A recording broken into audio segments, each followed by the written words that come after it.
O episódio começa com o protagonista, Makoto, em uma casa prestes a dormir enquanto lê um dos livros de fantasia de seu pai, que seu pai escreve sobre outros mundos. De repente, ele é invocado para um mundo diferente.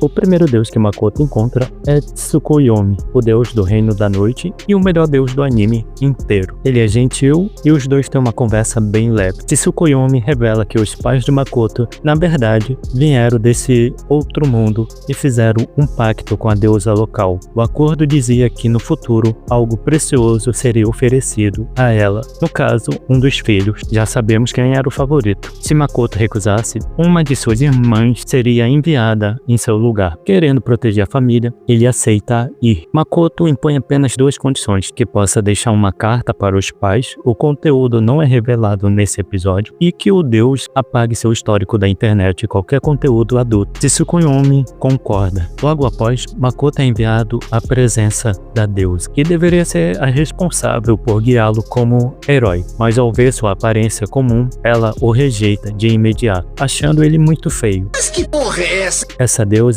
é arrogante, preconceituosa e insuportável, uma verdadeira deusa maldita, como o próprio protagonista sugere. Em vez de guiá-lo, ela o descarta, lançando-o para os confins do mundo, onde vivem criaturas consideradas inferiores como orques e outros tipos de monstros. Antes de ser jogado, a deusa concede a Makoto um dom, a habilidade de entender e falar todas as línguas, exceto a dos humanos. Ela não queria que ele reproduzisse com alguma humana e fizesse as crianças nascerem feias. E ela faz isso da forma mais humilhante possível, atirando o poder na cara dele. Mas Makoto não está desamparado. Tsukuyomi, antes de desaparecer, transfere uma grande quantidade de poder a ele. E como Makoto é descendente de pessoas desse mundo, ele é naturalmente mais forte ali. Na Terra, devido à gravidade mais intensa, ele era apenas um humano comum. No novo mundo, ele é sobre-humano. Tsukuyomi avisa que Makoto não precisa mais servir como herói e diz que irá dormir por centenas de anos, talvez se reencontre com Makoto em outra vida. Com isso, o deus desaparece e Makoto finalmente cai na Terra, uma região árida e montanhosa, sem nenhum sinal de civilização humana. Depois de dias caminhando sozinho, Makoto ouve o grito de uma jovem orc que está sendo atacada por um cachorro gigante de duas cabeças. Em seu primeiro ato heróico, ele salta com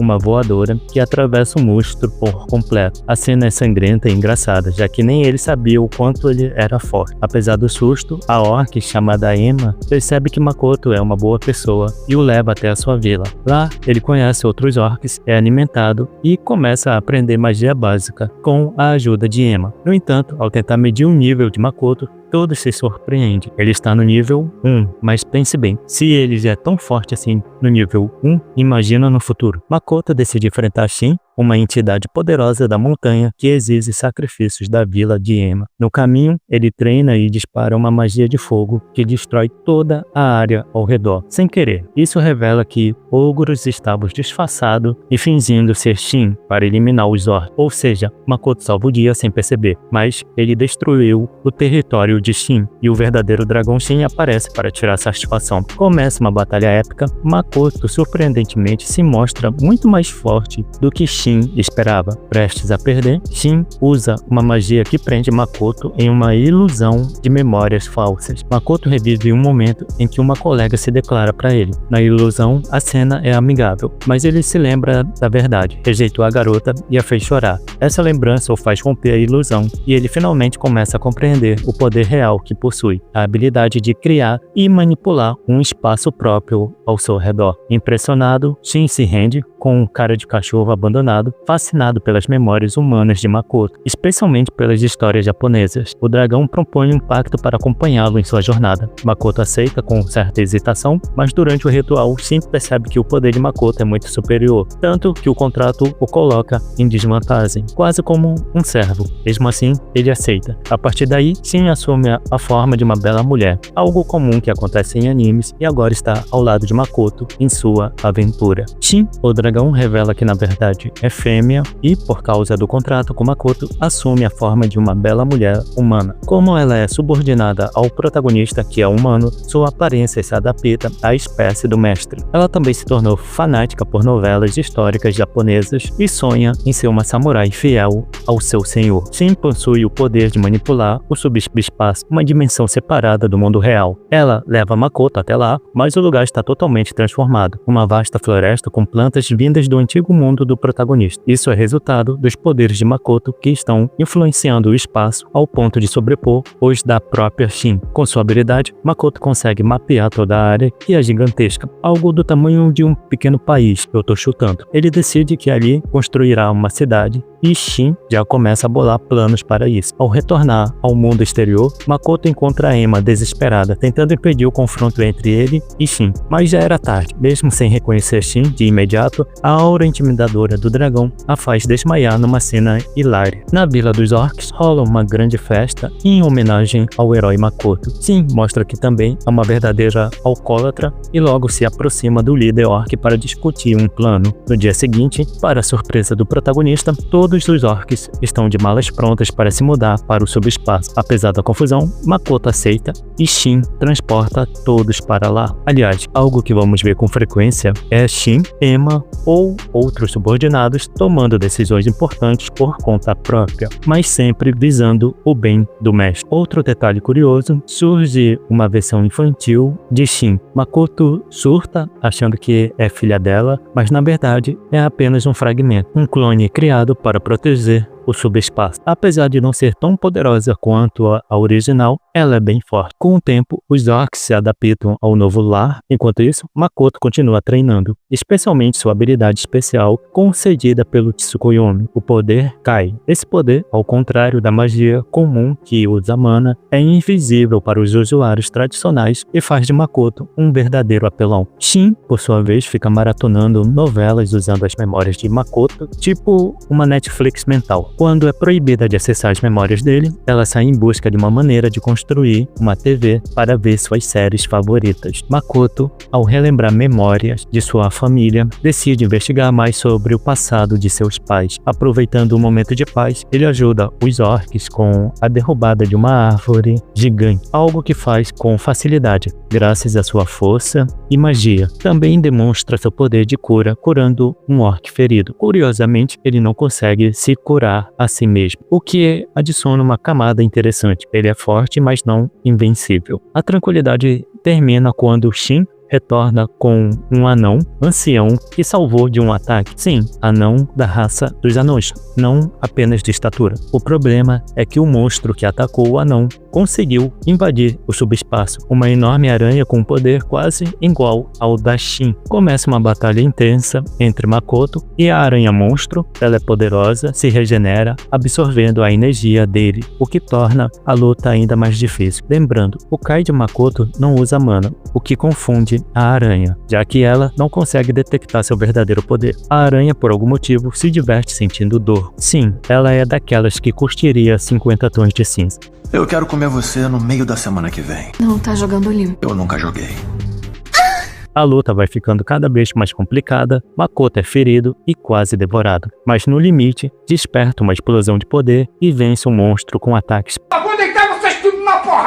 poderosíssimos, ou pelo menos era o que parecia. Depois de desmaiar, exausto, a aranha se regenerou completamente e estava apaixonada por ele. Sim, amou a primeira porrada. Shin, esperta, sugere: se você gostou tanto dele, por que não faz um contrato também? A aranha aceita na hora e, mesmo sem saber, Makoto ganha mais uma serva. O protagonista está se recuperando de ferimentos graves causados pela luta contra a mulher-aranha. Ele não consegue usar magia de cura em si mesmo, apenas nos outros. Por isso, depende da ajuda de Shin, que está se esforçando ao máximo para tratá-lo. Já recuperado, Makoto reencontra a Aranha Negra, agora agora em sua forma humana. Ele fica surpreso e um tanto assustado ao perceber que fez um pacto com ela. Afinal, esses pactos exigem consentimento mútuo e parece que ela forçou um pouco a barra. Para piorar, a castidade do Makoto claramente está em risco com essa mulher por perto. Logo depois, ele conhece o ancião dos anões, que pede permissão para que seu povo habite as terras de Makoto. A Mulher-Aranha, completamente devota e obcecada por ele, pode chegar ao ponto de matar, se necessário. Makoto aceita o pedido dos anões e Shin, sempre sábia e prática, negocia com eles para que fabriquem armas, já que são ótimos ferreiros. Ela já começa a estruturar uma sociedade ali, cobrando impostos e organizando tudo como se fosse a verdadeira administradora daquele novo território. Mais tarde, Shin interrompe a busca de Makoto por uma cidade humana, exigindo que ele dê nomes a ela e à Mulher-Aranha. Isso é importante porque no mundo deles, receber um nome do mestre aumenta consideravelmente o poder do servo. Depois de alguma discussão, Makoto cede e dá nomes às duas, o que libera o potencial oculto delas. A Mulher-Aranha agora se chama Mil e Shin passa a ser Tomoe. Com a população crescendo rapidamente, todos os habitantes se reúnem para decidir um título para Makoto. Apesar de ele querer recusar, acaba aceitando ser chamado de Jovem Mestre. Como dizer não àqueles rostinhos fofos, né? Conhecemos então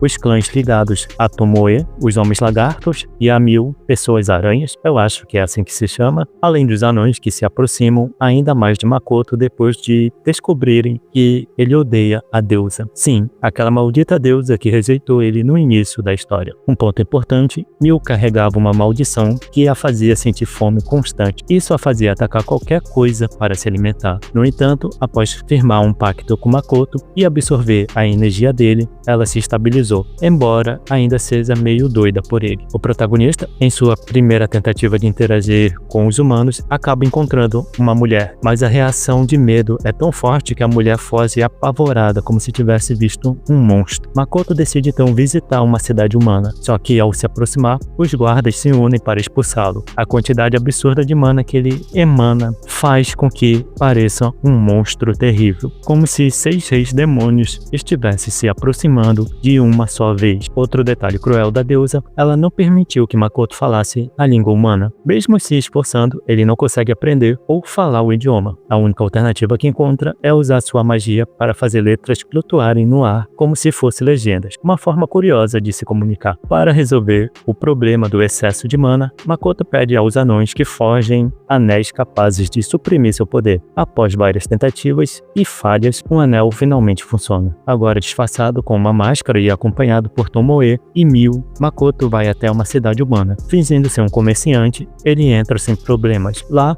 Tomoe e Mil chamam a atenção na guilda de aventureiros, sendo imediatamente colocados no ranking mais alto, enquanto Makoto continua classificado como nível 1. Eles se hospedam em uma estalagem. Mais tarde, enquanto Mil janta com Makoto, Tomoe fica de guarda. Rino, uma garota, pede ajuda a Makoto para encontrar sua irmã mais velha, Toa, que desapareceu após aceitar um trabalho como aventureira. Makoto aceita ajudar. Mil, extremamente devota a Makoto, inicialmente trata Rino com frieza, mas se arrepende após uma bronca dele. A garota é levada para a base de Makoto, mas logo descobrimos que ela foi usada como isca pelos aventureiros e bandidos locais. Mais calma, a garota revela que só tem a irmã como família e que esta sumiu após sair em busca de trabalho. Makoto percebe que a cidade é extremamente corrupta e perigosa. Enquanto isso, Tomoe protege a carroça quando bandidos aparecem para atacar. Devido ao seu imenso poder, ela tenta se conter, mas não consegue medir sua força.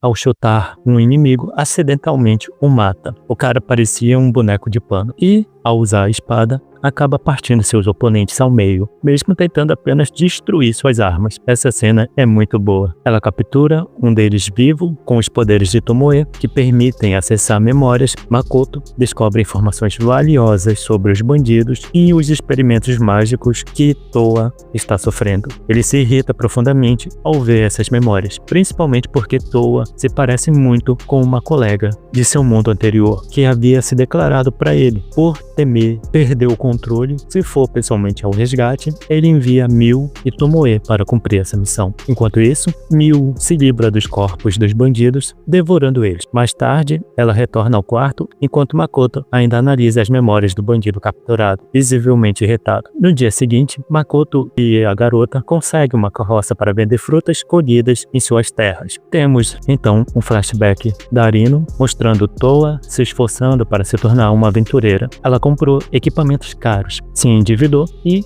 após falhar em uma missão e se ferir gravemente, entregou suas últimas economias à irmã mais nova para que fugisse da cidade. No entanto, Rino acaba sendo capturada por um dos bandidos. Vemos também o estado atual de Toa, debilitada pelos experimentos mágicos, quase à beira da morte. Em meio ao sofrimento, ela relembra do passado, da queda da reputação de sua família e da perda de um tesouro familiar, uma espada curta, em uma batalha contra um monstro poderoso. Tentando restaurar a honra da família, ela virou aventureira, mas agora se arrepende profundamente por ter envolvido Rino nessa situação. Para surpresa de Toa, Mil e Tomoe chegam ao local onde ela estava presa, prontas para resgatá-la. Mil cura a mulher, no entanto, acabam caindo em uma emboscada no corredor, armada pelo aventureiro mais poderoso da cidade. Enquanto isso, voltamos para Makoto, que retorna de uma viagem de carroça com Rino. Ela fica impressionada ao ver que ele conseguiu ganhar muito dinheiro apenas vendendo algumas frutas. E Makoto também se surpreende com o valor arrecadado. No entanto, Rino se afasta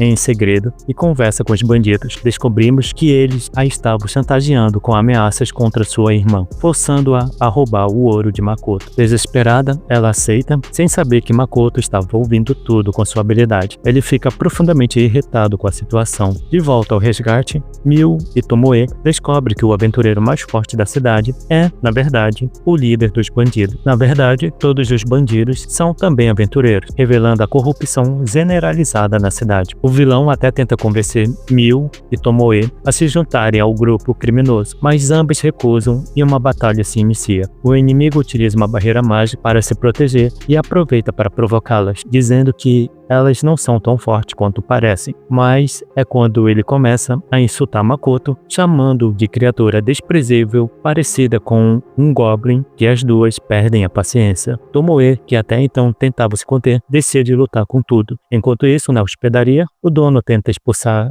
Rino, alegando que ela incomodaria os clientes por estar suja e mal vestida. Makoto a defende, dizendo que ela é sua amiga preciosa. Isso emociona Rino, que desiste de roubar e confessa toda a verdade a ele. De volta à luta, Mil e Tomoe enfrentam os aventureiros corruptos com facilidade. Desta vez, elas conseguem se controlar e não matam ninguém, apenas derrotam todos com extrema superioridade. O aventureiro mais forte é espancado por Mil, quanto ao homem que estava chantageando Rino é humilhado pelas ilusões de Tomoe, que o faz ser devorado e penetrado por milhares de cobras. E estranhamente, ele parece gostar disso. Todos os bandidos são derrotados e os prisioneiros mantidos por eles são libertados. No entanto, durante uma disputa boba entre Mil e Tomoe para ver quem derrotou mais inimigos, as duas acabam destruindo a cidade inteira, sobrando apenas a hospedaria. Isso deixa Makoto furioso. Mais tarde, Rino reencontra sua irmã, Toa, e o reencontro é emocionante. Na hospedaria, as duas agradecem profundamente a Makoto por tê-las salvado. Ao observar Toa, Makoto percebe como ela se parece com sua colega do outro mundo. A única diferença é a cor do cabelo. As duas irmãs acabam adormecendo. Makoto, por outro lado, aproveita para dar uma bronca em Mil e Tomoe por destruírem a cidade. Ele não queria ter que assumir a responsabilidade por isso, então decide castigá-las com seu arco, as lança para bem longe, mandando-as refletir sobre suas ações. Agora, Makoto precisa encontrar uma forma de esconder ou consertar o enorme desastre que elas causaram na cidade. Makoto está em viagem rumo à nova cidade, já que a anterior foi completamente destruída. Ele segue acompanhado das irmãs Rino e Toa, além de alguns aventureiros que foram resgatados da prisão, onde sofriam experimentos com drogas mágicas. Para evitar problemas entre Tomoe e Mil, que vivem competindo entre si, Makoto engana Tomoe, dizendo que ela precisa treinar como os antigos samurais faziam, fazendo com que ela acredite que deve se aperfeiçoar como samurai. Apaixonada por novelas antigas de samurais, ela aceita imediatamente e parte sozinha para treinar. Com isso, a viagem de Makoto se torna mais tranquila. Mil, embora contrariada, aceita continuar com o grupo. Durante o caminho, enfrenta alguns monstros voadores, como abelhas gigantes. Makoto aprende com Mil e os outros a importância de coletar os materiais deixados pelos monstros, que têm bom valor de venda, embora não estivesse acostumado com a violência da coleta, cheia de sangue e vísceras. Ele deixa que Irino e Toa cuidem disso. É muito legal que o monstro simplesmente não dropa uma pedra mágica, mas você tem que se sujar para coletar as coisas. Enquanto isso, os aventureiros vão evoluindo e perdendo o medo. Impressionados com a força de Mil, ela, por sua vez, fica irritada por sempre ter que lutar com moderação para preservar os materiais dos monstros a pedido dos aventureiros. Mais adiante, Makoto enfrenta alguns monstros bem poderosos, surpreendendo a todos, já que oficialmente ele é registrado como um aventureiro de nível 1. No entanto, ele salta da carruagem e, com a sua pontaria perfeita, derrota os monstros com facilidade, deixando todos boquiabertos, especialmente uma elfa. O grupo finalmente chega até a guilda de aventureiros. Ao ver um mural de missões, Makoto percebe que uma delas pede exatamente os materiais que ele havia coletado durante a viagem, então decide aceitá-la. Como despedida, o grupo de aventureiros resolve comemorar em um restaurante. É revelado que os cartões de aventureiros são bastante tecnológicos, quase como celulares, permitindo troca de mensagens, acesso a mapas e tem até conteúdo pago.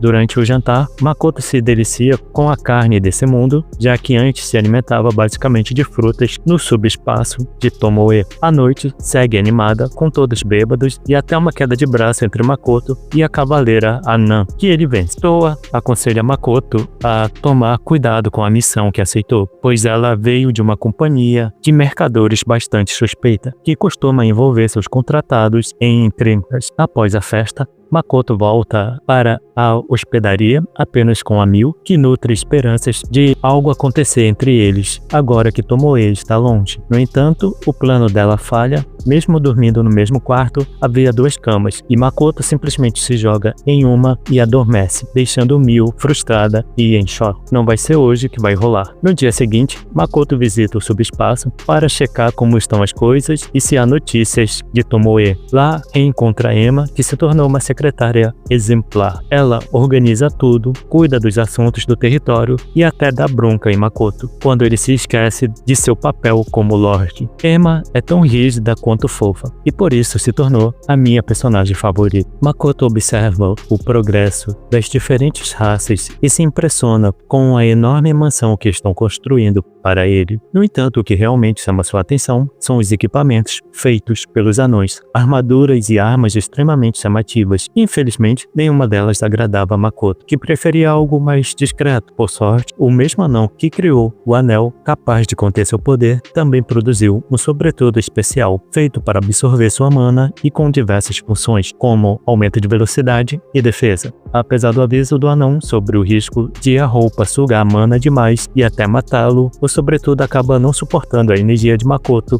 e rasga. O anão fica indignado e promete criar uma roupa ainda mais poderosa o suficiente para matar Makoto, em um tom de desafio. A cena é engraçada e o episódio avança com Makoto se encontrando com um mercador suspeito. Já no episódio 6, um aventureiro fica preocupado ao saber que o mercador conseguiu todos os materiais raros de que precisava. Enquanto isso, Makoto está em reunião com o próprio mercador. Ele se comunica por escrito usando uma placa mágica e explica sua situação com calma. Porém, o mercador começa a suspeitar de Makoto ao saber que ele é um aventureiro de nível 1. Era impossível alguém tão inexperiente conseguiu os olhos de rubi, materiais raros obtidos de monstros extremamente poderosos. Desconfiado, o mercador tenta dispensá-lo, acreditando estar sendo enganado. Makoto então mostra os olhos de rubi que conseguiu, e o mordomo do mercador, que é um ex-aventureiro, confirma a autenticidade dos materiais. Surpreso, o mercador pede desculpas e revela que precisa dos olhos para fabricar uma poção capaz de curar a maldição lançada sobre sua esposa e filhas por um antigo ritual. Makoto menciona que conhece um alquimista que pode produzir este tipo de poção. E não só isso, ele havia conseguido não apenas um par de olhos de rubi, mas vários, superando todas as expectativas. O mercador e seus empregados ficam tão aliviados e emocionados que até choram de felicidade. Logo depois, Makoto vai até a guilda de mercadores para se registrar, mas é surpreendido pela necessidade de fazer duas provas, uma teórica e a outra prática. Apesar de estar despreparado, ele logo descobre que o exame é extremamente básico, equivalente a uma prova do ensino fundamental. Como Makoto era um excelente estudante no ensino médio, ele passa facilmente. Na parte prática, o examinador tenta tirar uma onda com a cara do protagonista, por ele precisar de materiais difíceis de conseguir até o fim do exame. Porém, Makoto explica que havia coletado esses itens em viagens com outros aventureiros. No fim, ele não só passa no exame, como se torna o primeiro colocado em todo o reino. Enquanto isso, Tomoe está caçando monstros nas terras áridas, conforme Makoto havia sugerido. Ela derrota um enorme caranguejo gigante e leva a criatura para o subespaço, onde começa a comê-lo com entusiasmo. De repente, ela é chamada por Emma, que avisa que Mil está devorando as memórias de Makoto, memórias registradas por Tomoe em tablets de cristal, usados por ela para assistir às novelas. Tudo não passa de um plano de Emma para fazer Tomoe voltar ao trabalho. Tomoe então vai conversar com a Mil e perguntar se houve algum avanço no relacionamento dela com Makoto durante sua ausência. Mil, toda animada, diz que nada aconteceu, mas que ficou feliz só de observá-lo dormir. Apesar de as duas demonstrarem interesse por Makoto, nada de concreto acontece entre eles. Em determinado momento, Mil assiste a um dos tablets de cristal e fica encantada com os animes que encontra, da mesma forma que Tomoe se apaixonou por novelas históricas. Makoto volta ao subespaço para comer, já que não estava gostando da comida da cidade. Lá, ele recebe um comunicado urgente de Tomoe. Mil está agindo de forma estranha, enlouquecida pelos animes. Quando Makoto chega até Tomoe e Mil, ele descobre que a confusão era apenas uma discussão entre as duas. Mil queria assistir mais episódios de anime, mas Tomoe ainda não tinha memórias suficientes de Makoto para isso. Enquanto isso, vemos uma estratégia interessante do protagonista. Como os itens do subespaço vêm do mundo original de Makoto, eles não têm muito valor comercial na cidade, já que ninguém os reconhece. Para resolver isso, Makoto planeja criar uma cidade ilusória dentro do subespaço, onde fará aventureiros se perderem temporariamente. Ao retornar à cidade, esses aventureiros levarão consigo armas, comidas e outros produtos, criando boatos e aumentando a reputação do lugar. Assim, ele espera impulsionar o comércio e conseguir vender os itens do seu mundo com mais facilidade. Voltando à discussão entre as duas, Makoto se irrita com Tomoe por ela não ter avisado sobre o fim do seu treinamento. Ela simplesmente desapareceu por dias e reapareceu como se nada tivesse acontecido. Agora, ele está cercado por duas mulheres obcecadas, uma viciada em animes e a outra em novelas históricas. De volta à cidade, eles se hospedam na mesma estalagem. Lá, Tomoe compartilha tudo o que descobriu sobre o mercador. Ele é um grande empresário, muito influente, mas também íntegro. Makoto fica interessado em aprender com ele como conduzir um bom negócio. Na hora de dormir, Makoto se depara com apenas duas camas e Mil e Tomoe já deitadas, uma em cada uma. Ele queria dormir sozinho, mas as duas o pressionam para escolher com quem quer dormir. Como não quer saber de envolvimento amoroso, afinal ele precisa permanecer virgem, seja por honra, piada ou destino do anime. Makoto se recusa a escolher e acaba dormindo no sofá. No dia seguinte, ele vai ao encontro do alquimista para começar a produção da poção que pode curar a maldição da esposa e das filhas do mercador. Mas, no entanto, um aventureiro vingativo vai fazer de tudo para impedir isso. É isso, pessoal. No próximo vídeo, vamos continuar acompanhando essas aventuras da primeira temporada, onde veremos morte, destruição e um humano sentindo a ira do nosso protagonista. Deixe seu like e vejo vocês no próximo vídeo.